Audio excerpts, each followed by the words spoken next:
Good morning class. मैंने question पूछा था, उसका आंसर अभी तक किसी ने रिप्लाई नहीं किया है कि हमारे पास ड्रिफ्ट वेलोसिटी अगर इलेक्ट्रॉन की 10⁻⁴ मीटर पर सेकेंड है तो हमारे पास कुछ ना कुछ टाइम लेना चाहिए अपने इलेक्ट्रिकल अप्लायंसेस को ऑन होने में, लेकिन वो इमीडिएट ऑन हो जाते हैं। तो वो क्यों हो जाते हैं? The question is still on. Find out कीजिए, आंसर दीजिए। आज मैं आपको कराने जा रही हूँ फैक्टर्स अफेक्टिंग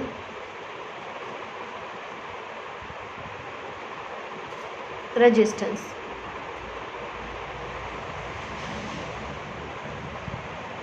ठीक है, कि ऐसे क्या क्या फैक्टर्स हैं जो कि अपने पास क्या कर रहे हैं, रेजिस्टेंस को इफेक्ट कर रहे हैं। ठीक है, तो अपने पास सबसे पहले देखो, इसके लिए मैं आपको एग्जांपल भी दूंगी कि हमने क्या कहा था कि अपने पास ड्यू टू कोलिजन अपने पास क्या करता है, रेजिस्टेंस बढ़ता है। यानी कि मैंने आपको बताया था 10⁻⁻29 या 10⁻29 पर मीटर क्यूब अपने पास जो इलेक्ट्रॉन्स हैं वो इलेक्ट्रॉन्स क्या रहते हैं, प्रेजेंट रहते हैं।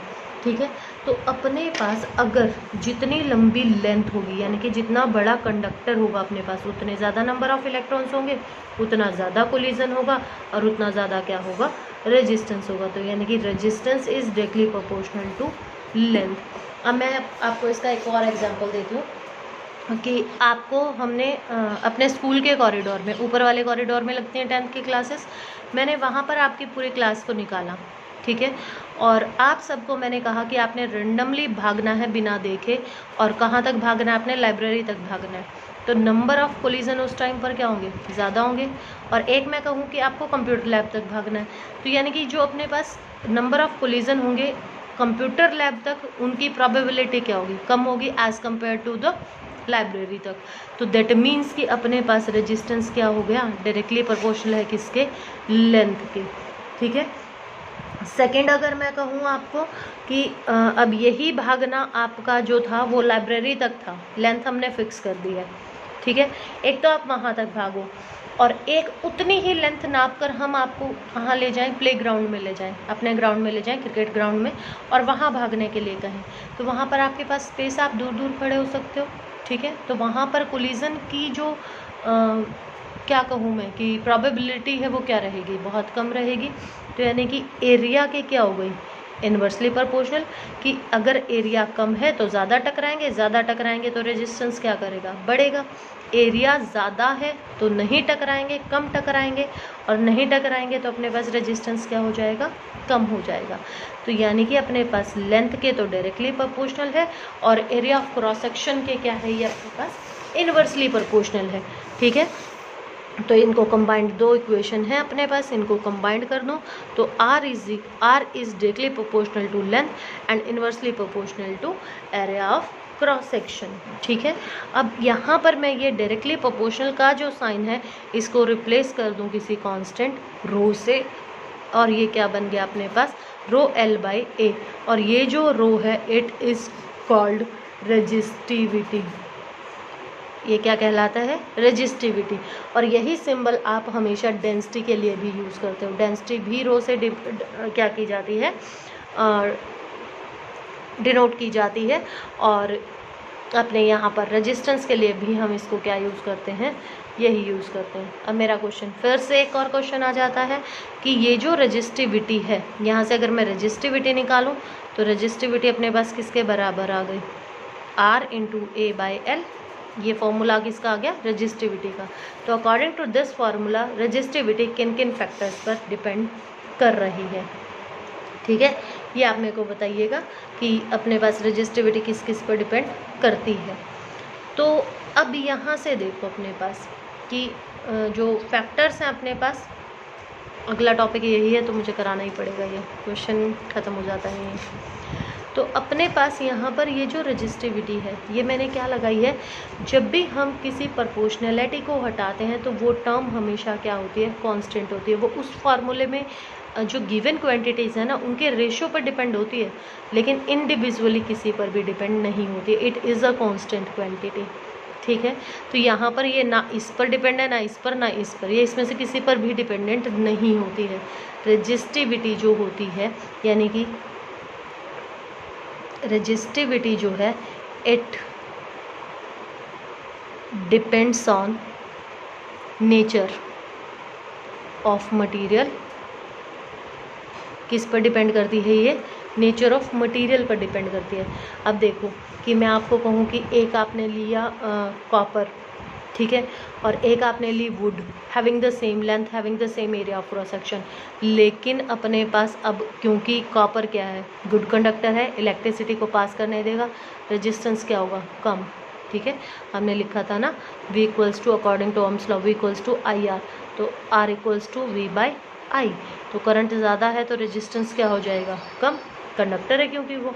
और इंसुलेटर के केस में अपने पास क्या होएगा, करंट होएगा ही नहीं, तो रेजिस्टेंस क्या होगा, ज़्यादा।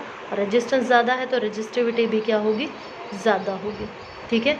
तो पहला तो ये डिपेंड करती है किसके ऊपर, नेचर ऑफ कंडक्टर के ऊपर, और दूसरा ये डिपेंड करती है किसके ऊपर, टेम्परेचर के ऊपर। टेम्परेचर के ऊपर ये किस तरीके से डिपेंड करती है, ये कॉन्सेप्ट आप 12th क्लास में पढ़ेंगे, इसकी पूरी डेरिवेशन है वहाँ पर, ठीक है। तो अपने पास यानी कि जो रेजिस्टिविटी है, ये रेजिस्टिविटी अपने पास क्या क्या करेगी, एक छोटे से एग्जांपल से मैं आपको बताती हूँ कि ये किस पर डिपेंड कर रही है, मटेरियल पर डिपेंड कर रही है, नेचर ऑफ मटेरियल पर डिपेंड कर रही है, और किस पर डिपेंड कर रही है, टेम्परेचर पर डिपेंड कर रही है, ठीक है। तो अपने पास यहाँ पर टेम्परेचर पर कैसे डिपेंड कर रही है कि अगर मान लो मेरे पास 1 मीटर की लेंथ हो और उसका टेम्परेचर मैंने 20 डिग्री सेल्सियस कर दिया है, ठीक है, और कॉपर की है, और इसी तरीके से वही एक कॉपर की wire same length same area of cross section की मैं लूँ और उसका टेम्परेचर मैंने क्या कर दिया 40, ठीक। तो अब जो इलेक्ट्रॉन्स को जो एनर्जी मिल रही है, एक को तो मिल रही है 20 डिग्री सेल्सियस का टेम्परेचर मिल रहा है, हीट मिल रही है, वहाँ से हीट में कन्वर्ट होगी, वो फॉर्म ऑफ एनर्जी में जाएगी। वहाँ पर 40 डिग्री सेल्सियस कर दिया तो वहाँ पर हीट क्या करेगी, टेम्परेचर ज़्यादा है तो हीट भी ज़्यादा होगी, तो एनर्जी क्या मिल रही है इलेक्ट्रॉन्स को, ज़्यादा। तो रैंडमली मूव करेंगे, ज़्यादा मूव करेंगे तो क्या करेंगे, ज़्यादा कोलाइड करेंगे, और जितना ज़्यादा कोलिजन होगा उतना ज़्यादा क्या होगा, रेजिस्टेंस, और जितना ज़्यादा रेजिस्टेंस होगा उतना ज़्यादा क्या होगा, रेजिस्टिविटी। आई ये बात समझ में? तो इसलिए अपने पास ये क्या करती है, टेम्परेचर पर डिपेंड करती है, ठीक है। तो यहाँ से अब मैं एक क्वेश्चन दे रही हूँ आपको, इनकी वैल्यू निकालना आप कि मेरे पास क्या है, यहाँ से मैं निकाल रही हूँ कि we have a copper wire of length, we have 2 copper wire of length L and 2L, ठीक है, respectively, and area of cross section 2A and A, ठीक है, जिसका L है उसका 2A है और जिसका 2L है उसका A है, ठीक है।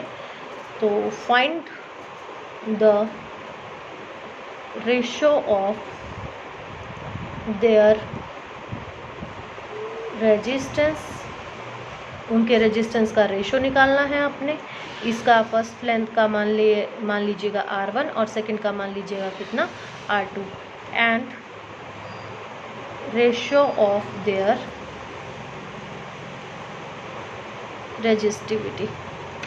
तो आपने ये क्वेश्चन सॉल्व करके मुझे भेजना है कि आपने क्या निकालना है। 2 कॉपर वायर्स हैं आपके पास, लेंथ अलग अलग है, एरिया ऑफ क्रॉस सेक्शन अलग अलग है, तो उनका रेजिस्टेंस का रेशो क्या आएगा और उनकी रेजिस्टिविटी का रेशो क्या आएगा, तो ये आप मुझे निकाल कर भेजिएगा। इसके आगे का हम कल करेंगे।